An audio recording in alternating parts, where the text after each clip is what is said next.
اعوذ باللہ السمیع العلیم من الشیطان الرجیم بسم اللہ الرحمن الرحیم رب ادخلنی مدخل صدق واخرجنی مخرج صدق واجعل لی من لدنک سلطانا نصیرا سبحان ربک رب العزت عما یصفون وسلام علی المرسلین والحمد للہ رب العالمین۔ یہ جو پیچھے سے آیتیں چل کے آ رہی ہیں مسلسل، یہ اللہ تعالیٰ خرچ کے حساب سے کہہ رہے ہیں کہ میرے راستے میں خرچ کرو تو کون سا مال خرچ کرو، خرچ کرو تو کیسے خرچ کرو، کتنا خرچ کرو، اور مجھے خرچ کتنا پسند ہے جب تم میرے بندوں پر اخلاص کے ساتھ میری رضا کے لیے پیسے لگاتے ہو۔ ٹھیک ہے، تو آج بھی وہی آیتیں آ رہی ہیں۔ وما انفقتم من نفقۃ او نذرتم من نذر فإن اللہ یعلم وما للظالمین من انصار ان تبدوا الصدقات فنعما ہی وان تخفوها وتؤتوا الفقراء فهو خیر لکم ویکفر عنکم من سیئاتکم واللہ بما تعملون خبیر۔ اور تم جو کوئی خرچ کرو یا کوئی منت مانو اللہ اسے جانتا ہے، اور ظالموں کو کسی طرح کے مددگار میسر نہیں آئیں گے۔ یہاں پہ اللہ نے ایک ہی آیت میں بات کلیئر کر دی کہ اگر تم خرچ کرو گے اور میری رضا کے لیے خرچ کرو گے تو میں اسے جانتا ہوں، اور اگر تم میری رضا کے لیے خرچ نہیں کرتے، کوئی دنیا میں اپنی شان و شوکت کے لیے، اپنے مقام اور مرتبے کے لیے، یا ما سوائے اللہ کے کسی اور سے کسی بھی قسم کی جزا طلب یا امید رکھنے کی غرض سے تم مال خرچ کرتے ہو، تو اللہ کہتا ہے کہ ظالموں کو کوئی مددگار حاصل نہیں ہوگا۔ ٹھیک ہے، یہ کیوں؟ اللہ تعالیٰ اس بات پر، جیسے ہم توحید پر کہتے ہیں نا کہ اللہ تعالیٰ جس طرح اس بات پر خفا ہوتا ہے کہ اس کے ساتھ کوئی معبود یا کوئی مسجود یا کوئی خالق یا مالک کو شریک کریں تو وہ خفا ہوتا ہے۔ ٹھیک ہے، توحید کی خلاف ورزی ہوتی ہے، توحید میں شرک جو ہے وہ روا نہیں ہے، شراکت داری روا نہیں ہے۔ اسی طریقے سے ایک ہے شرک خفی، کہ جب آپ کوئی بھی نیک عمل کرتے ہیں اور اس نیک عمل میں آپ اجر، امید، جزا اور بدلے کی امید ما سوائے اللہ کے کسی بھی اور سے رکھتے ہیں، تو اللہ کہتے تم نے بدلے میں میرے سے شریک کھڑا کر دیا۔ تو یہاں پہ اللہ اس چیز کو کہتا ہے کہ تم جب خرچ کرتے ہو، منت مانتے ہو، تو میں اس کو جانتا ہوں، اور اگر تم ظلم کرتے ہو، اللہ گناہ کو ہمیشہ ظلم سے تشبیہ دیتا ہے کہ جو گناہ گار ہے وہ ظلم خود پر کرتا ہے، میرا کوئی کچھ نہیں بگاڑ سکتا۔ تو اگر تم ایسا کرتے ہو تو تم یہ سمجھ لو کہ تجھے کوئی مددگار حاصل نہیں ہوگا۔ پھر مال کو اللہ نے قرآن پاک میں جگہ جگہ پہ بتایا ہے کہ مال اور اپنی جان کے بعد انسان کو اگر کوئی چیز پسند ہے تو وہ اولاد اور مال ہے۔ ٹھیک ہے، انما اموالکم و اولادکم فتنہ، کہ تمہارا مال اور اولاد فتنہ ہے، آزمائش ہے تمہارے لیے۔ فإن اللہ واللہ عندہ اجر عظیم، اور یہ یاد رکھو کہ یہ کوئی اجر عظیم نہیں ہے کہ تجھے میں نے کثرت اولاد دے دیا، کثرت اسباب دے دیے۔ اجر عظیم جو ہے اللہ کے پاس ہے۔ پھر اللہ جب بھی قرضہ مانگتا ہے، اپنے غریبوں پر خرچ کرنے کی نصیحت کرتا ہے، تو اللہ ہمیشہ قرضے کے ساتھ قرض حسنہ کی بات کرتا ہے۔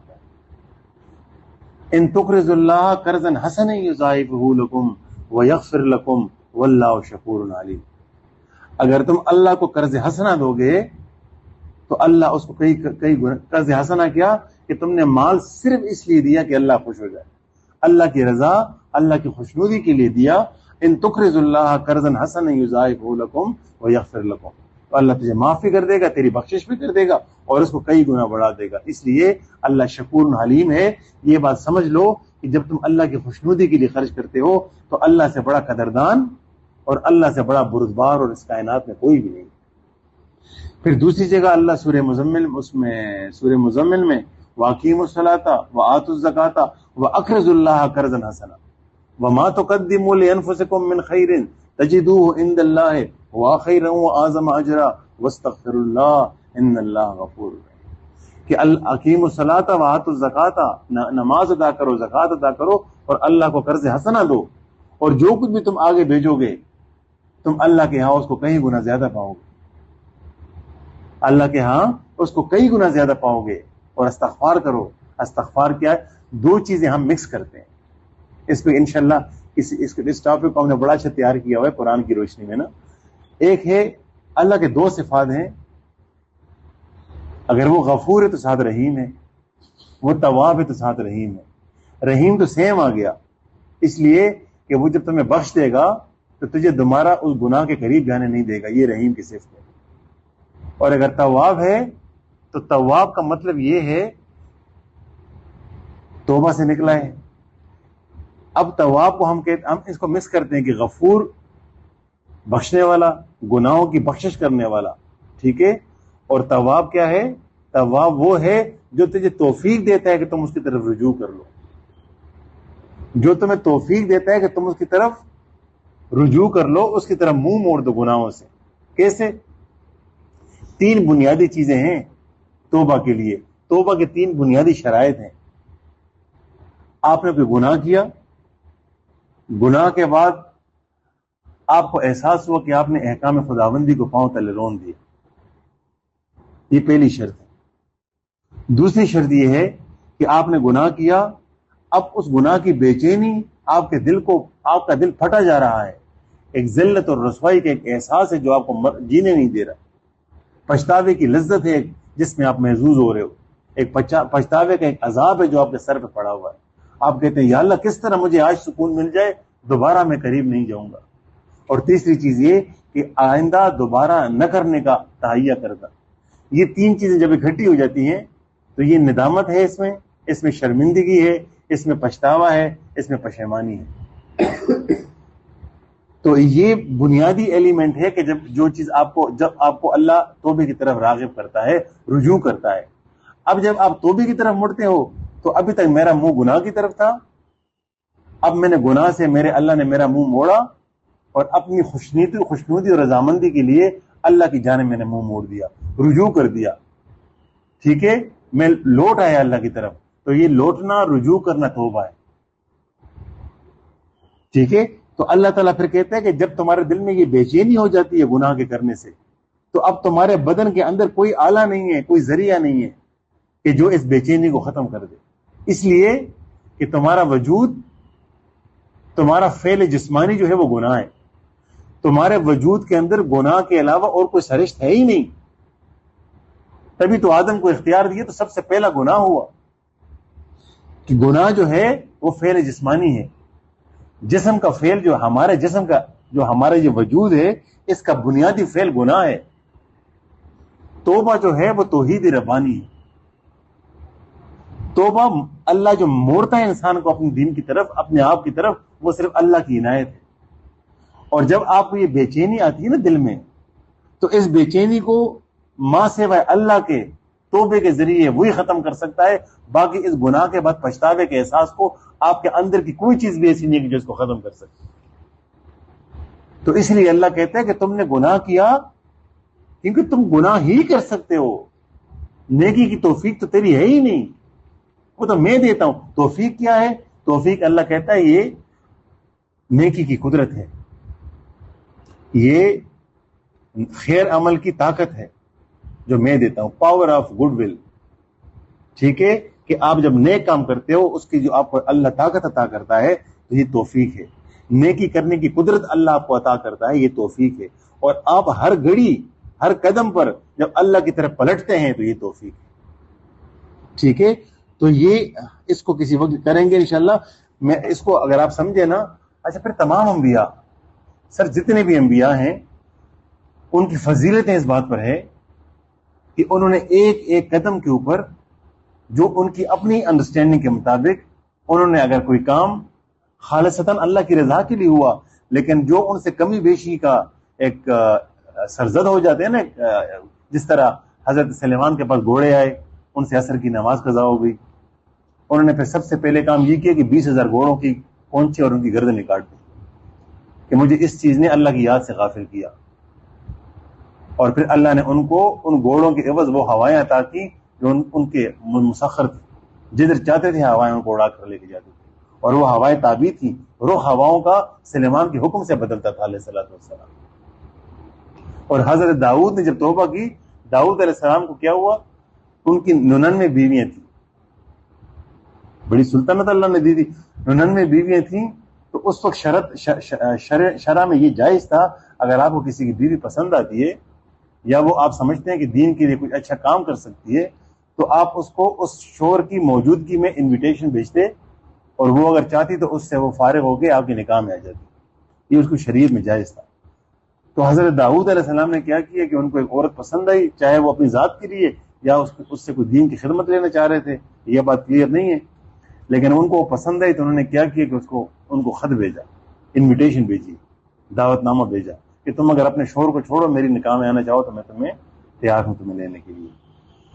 یہ کام تو انہوں نے کر لیا, شریعت کے دائرے میں کیا, کیونکہ نبی تو شریعت سے باہر نکل نہیں سکتا. یہ ابھی اپنے محراب میں عبادت خانہ میں عبادت کر رہے ہیں اور اپنے اسکواڈ کو کہا ہے کہ کوئی کسی بندے کو اندر نہیں آنے دینا, میں ذرا خلوت میں اللہ کو یاد کرتا ہوں. اتنے میں 2 بندے جب سیدھے رستے سے آ رہے تھے تو ان کو نہیں چھوڑا گیا, تو دیوار پھلانگ کے دوسرے رستے سے آ گئے. تو داؤد علیہ السلام ڈر بھی گئے, یار یہ کس طرح اندر آ گئے. وہ ان کے سر پہ کھڑے ہو گئے داؤد علیہ السلام کے. تو وہ گھبرا کے انہوں نے کہا کہ آپ کیوں آئے؟ انہوں نے کہا جی آپ پریشان نہ ہو, گھبرائیں نہ, ہمارا ایک مسئلہ ہے, ہم ایک جھگڑا ایک فساد بنا ہوا ہے, ہم 2 پارٹنر ہیں بنیادی طور پہ, اس کے پاس 99 دمبیاں ہیں, دمبے بھی نہیں دمبیاں, اور میرے پاس 1 دمبی ہے, اور اس ذرا طاقت میں مجھ سے زیادہ ہے, تو یہ اپنے زور کے اوپر اور مجھ پہ ہٹ درمی بھی کرتا ہے, تو یہ چاہتا ہے کہ یہ 1 دمبی بھی مجھے دے دے, میری سو پوری ہو جائے. تو آپ ذرا ہمارے درمیان فیصلہ کر لیں, کیا یہ میرے سے زیادتی نہیں کر رہا؟ تو داؤد علیہ السلام نے ایک دم کہا کہ یہ بالکل زیادتی کر رہا ہے, اس کو کوئی حاجت نہیں ہے, ضرورت نہیں ہے, اور نہ اس کو کوئی حق پہنچتا ہے کہ تمہاری دمبی کو اپنی دمبی میں شامل کرے. اچھا, فیصلہ داؤد علیہ السلام نے کر لیا اور ساتھ میں ایک دم اللہ کی طرف رجوع کر لیا. بولے اے اللہ میں تو فتنے میں پڑ گیا, ایک دم استغفار کیا. اور یہ واحد جگہ ہے قرآن پاک کی کہ جہاں پہ اللہ نے سجدے کی تلقین نہیں کی. اللہ نے کہا کہ داؤد رکوع میں گرا اور توبہ کی, اناب والا توبہ کیا, یعنی چھوٹی چیز پر رجوع کیا میری طرف, لیکن رکوع میں گیا. اور جب رسول کریم صلی اللہ علیہ وسلم یہ آیت تلاوت فرماتے تو وہ سجدہ کرتے, تو اصحاب رسول کہتے کہ یا رسول اللہ تعالیٰ نے تو یہاں پہ راکع و اناب کہا ہے, تو یہاں پہ آپ سجدہ کیوں کرتے ہیں؟ انہوں نے کہا نہیں, میں تعظیم میں سجدہ کرتا ہوں یہاں پہ, کیونکہ جس طریقے سے جس خشوع خضوع کے ساتھ داؤد علیہ السلام اللہ کی طرف رکوع میں جھکے, مطلب بادشاہ تھے نا, تو وہاں بادشاہ جھکتے تھے, تو انہوں نے جب بڑے بادشاہ کی مطلب خوفگی کا احساس ہوا تو ایک دم گھٹنوں کے پر گر گئے, رکوع میں جھک گئے, یہ اللہ مجھ سے غلطی ہو گئی. تو اللہ نے کہا کہ مجھے یہ اتنا پسند آیا کہ میں نے داؤد کو کہا کہ داؤد نہ صرف تمہیں میں معاف کرتا ہوں, تمہیں میں دنیا میں اپنا قرب بھی نصیب کروں گا, اور تمہارے لیے آخرت میں عظیم الشان کامیابی. اس صرف ایک رکوع پر جانے کی, کہ آپ سے غلطی ہوئی, اس لیے یہ فعل جسمانی ہے گناہ انسان کا, تو اس کے بعد آپ نے کیا کہ ایک دم میری طرف رجوع کر دیا. تو یہ جو رجوع کرنا ہے, اللہ بنیادی طور پر ہم گناہ کریں گے. اللہ تعالیٰ نے کہا بھی نہیں کہ اگر تم گناہ نہیں کرو گے تو میں تمہیں مٹا دوں گا, دوسری مخلوق پیدا کروں گا, وہ گناہ کرے گی, اس کے بعد مجھ سے معافی مانگے گی اور میں خوش ہوں گا. تو یہاں پہ اچھا پھر اللہ تعالیٰ یہاں پہ بس آخری وہ کرتے ہیں, اچھا مددگار نہیں ہوگا, اگر تم صدقات ظاہر کر کے دو تب بھی اچھا, اور اگر ان کو چھپا کر فقراء کو دو تو یہ تمہارے حق میں کہیں بہتر ہے, اور اللہ تمہاری برائیوں کا کفارہ دے گا, اور اللہ تمہارے تمام کاموں سے پوری طرح باخبر ہے. کہتے ہیں کہ 7 مختلف لوگ ہوں گے قیامت کے دن, مختلف کیٹیگریز میں, جن کو اللہ قیامت کے دن اپنی رحمت کا سایہ عطا کرے گا. بڑا مشکل دن ہے وہ, ٹھیک ہے. ان میں سے ایک وہ بندہ ہوگا کہ جو اگر دائیں ہاتھ سے صدقہ دیتا ہے تو بائیں ہاتھ کو بھی نہیں پتہ چلتا. اللہ کہتے ہیں ظاہر بھی دو, چھپا کے بھی دو. ظاہر میں چونکہ ریا کا ایلیمنٹ ہے, 2 وجہ سے اللہ نے چھپ کے صدقہ دینے کا بتایا ہے. ایک تو یہ کہ اگر آپ ظاہر دیتے ہو تو ریاکاری یا دکھلاوا آتا ہے, آپ تھوڑا سینہ چوڑا کر کے دیتے ہیں, یار میں کچھ دینے کے لائق ہوں. دوسری بات یہ کہ جس کو دے رہے ہو اس کی بھی حق تلفی ہوتی ہے, کیونکہ سفید پوش کو اگر آپ لوگوں کے سامنے کوئی دو, اس کے لیے تو وہی موت ہے. تو اس لیے اللہ اس غریب کا بھی خیال رکھتا ہے کہ بعض بندہ بڑا, مجھے پچھلے دن ایک دوست نے فون کیا, بڑا عزت دار آدمی, ہم نے بھی لوگوں سے پیسے مانگے کہ مجبور ہو جاتے ہیں, اللہ اپنی محتاجی رکھے, کسی کی محتاجی کو بولنا. تو وہ مجھے فون کر کے کہہ رہا تھا, یار طاہر میں حالات اس طرح ہو گئے, کچھ سمجھ نہیں آتی, بیوی بیمار, بچوں کی فیسیں جمع نہیں, اور عید کے دن بھی وہ کہتے ہیں میں بیوی کے وہ ڈائلائسس وغیرہ کرا رہا تھا چھوٹی عید کو. اب حالت یہ ہے کہ مطلب میں کام کروں کہ گھر کا خیال رکھوں, بیٹیاں بھی بڑی ہو گئی ہیں, اب وہ سٹی اسکول میں پڑھتی ہیں, لیکن وہ میں اس دن گیا ان کا وہ کارڈ لینے کے لیے ایگزام کا, تو انہوں نے مجھے کارڈ نہیں دیا کہ ان کی فیس رہتی ہے. تو اب کہتا ہے کہ میں نے تمہیں فون، مطلب میں نے اپنے آپ کو مار کے تجھے فون کیا ہے، اور حالت میری یہ ہے کہ میری گھر میں بیٹی ہے، تو میں گرمی میں بند گاڑی کے اندر بیٹھا ہوں اور یہاں سے تجھے فون کر رہا ہوں کہ میری بیٹی میری بات نہیں سن رہی۔ تو اب جو بندہ اتنا عزت نفس اس کا مجروح ہے کہ وہ اپنی بیٹی کے سامنے بھی کسی سے پیسے نہیں مانگتا، اور آپ 100 بندوں کے سامنے اس کے ہاتھ میں پیسے دیں، تو یہ اس کی عزت نفس اس کا بڑا مجروح ہوتا ہے۔ تو یہ دونوں وجہ ہیں جس وجہ سے اللہ کہتا ہے کہ جب بھی کسی کو دو تو ایسے دو کہ ایک ہاتھ دو تو دوسرے ہاتھ کو پتہ نہ چلے، اگر سامنے دو تب بھی کوئی مسئلہ نہیں، لیکن ریاکاری کے شائبہ ختم ہو جائے گا، اور دوسری بات یہ کہ اس کا عزت نفس مجروح نہیں ہوگی۔ وما علینا الا البلاغ۔